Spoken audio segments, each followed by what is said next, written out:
It was an ordinary Saturday afternoon when Emma decided to clean out her grandmother's attic. The weather was overcast, with gray clouds hanging low, as if the world itself were in a quiet, reflective mood. Emma, now 25 and living in the house her grandmother had once shared with her, had been sorting through forgotten boxes and old memorabilia all morning. She'd been putting off this task for months, unable to face the memories. But today, something urged her to dive into the past. In the corner of the attic, a pile of old books caught her eye. They were stacked haphazardly, some leaning against others partially buried under layers of dust. She shifted the pile and found a plain envelope wedged underneath, a yellowed piece of paper that looked ancient. On the front, written in careful, looping script, was her grandmother's name, Isabel Langston. The envelope was unassuming, with no return address or postmark, just the name of her grandmother. The paper had aged with time, curling at the edges. Emma's heart skipped a beat. Her grandmother had passed away 5 years ago, and Emma had spent countless hours sifting through her belongings. But this envelope? This was new. Her fingers shook slightly as she opened it. Inside was a single, folded sheet of paper, another oddity, for her grandmother had always been meticulous in keeping everything. She read aloud the letter, her voice trembling slightly. Dearest Isabel, if you are reading this, then it means that the time has come. I've written this letter knowing that you would never have expected it, that you would never have guessed the truth. But the truth must come out now, for your sake, for our family's sake. I know you think you know everything, but you don't. There is a story, a piece of our past, that has remained hidden from you for your whole life. A story I never wanted you to discover, one I feared would break you. Your father, William Langston, was not the man you believed him to be. He was a different person, a different man entirely before he met your mother. You need to understand this, Isabel, because it will change everything you think you know about your past. The time for secrets is over. I've left behind the proof, hidden in the place where you first learned to love books. It's all there, waiting for you.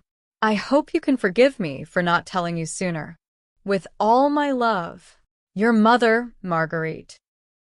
Emma sat still for a moment, her mind reeling. The letter was addressed to her grandmother, Isabel, and written by someone named Marguerite, a name Emma had never heard before. Her grandmother had always been quiet about her past, especially about her parents. Isabel had rarely spoken about her childhood, and Emma had never thought to ask, what could this letter mean? And what could the proof be that Marguerite had left behind? As the words sank in, Emma's curiosity grew.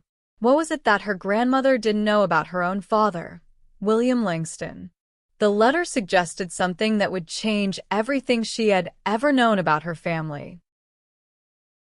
Emma's mind swirled with questions.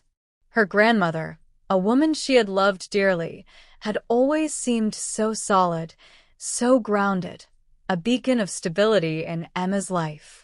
What secret could have been so painful that Marguerite, whoever she was, had felt the need to conceal it for decades? She looked down at the letter again, specifically at the line about the place where you first learned to love books. The phrase struck her as odd.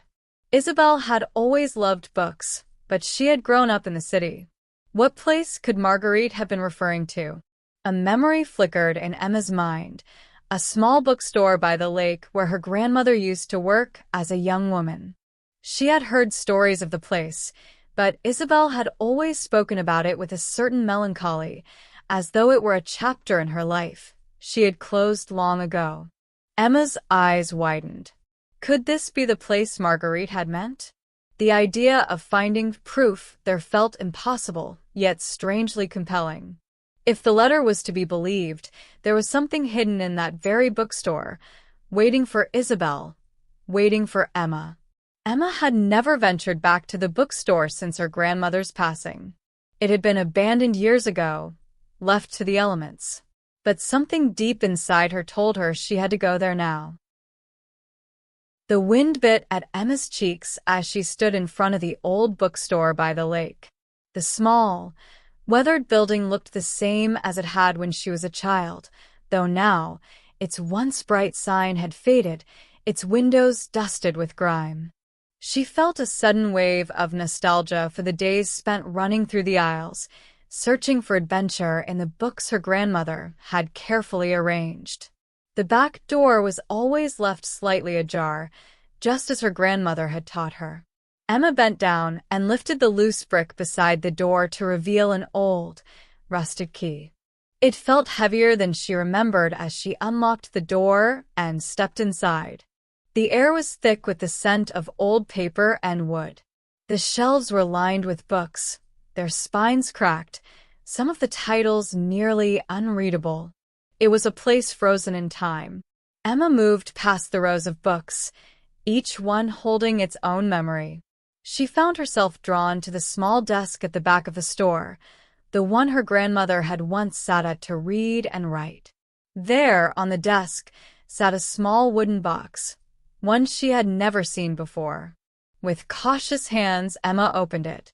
Inside, wrapped in an old cloth, was a leather-bound book. She gasped. This wasn't just any book. It was the same shade of brown as the envelope she had found in the attic. The handwriting inside was unmistakable, and there it was again, Marguerite Langston. As Emma flipped through the pages, she realized it wasn't a book at all. It was a journal. And as she began to read, the truth began to emerge. The journal began with Marguerite's early years. Emma learned about Marguerite's life before she married William Langston. She had been in love with another man, a man named Joseph Dunn. They had shared a passionate love, one that had been deeply romantic, but tragically cut short when Joseph mysteriously disappeared.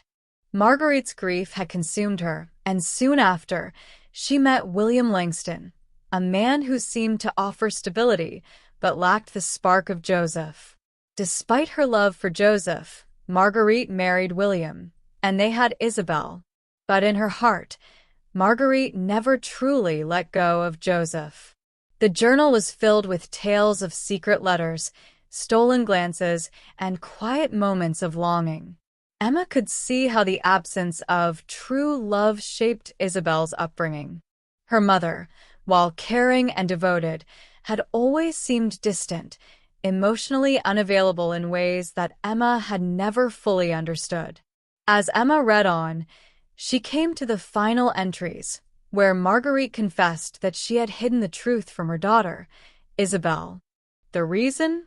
Marguerite feared that Isabel's world would shatter if she knew the truth, that her father was not the man she thought he was. He had married her mother out of obligation, not love. The journal ended with a final plea. I hope one day, someone, perhaps you, Isabel, will understand why I did this. As Emma closed the journal, she felt the weight of the revelation press down on her. The secrets of her family's past were no longer hidden. Her grandmother, Isabel, had never known the full truth of her parents' relationship. William Langston had not been the loving, perfect man he had seemed, and Marguerite had carried the burden of her unrequited love her entire life. Emma sat in the dusty bookstore, the quiet surrounding her like a blanket. The letter and the journal had revealed more than she had ever imagined, and yet she felt an odd sense of peace. She wasn't sure what to do with this knowledge. How could she share it with her family, especially with Isabel now gone? But the letter had also given her something else. Closure. The truth had a way of changing everything, but it also had a way of healing. Emma knew that the lost letter had, indeed, changed everything for her understanding of her family, of her grandmother, and of herself.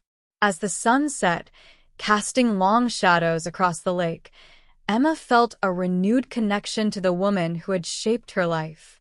Isabel's life had been built on the foundation of secrets, but Emma would carry those secrets forward, in the hope that they would shape her future with greater honesty and love.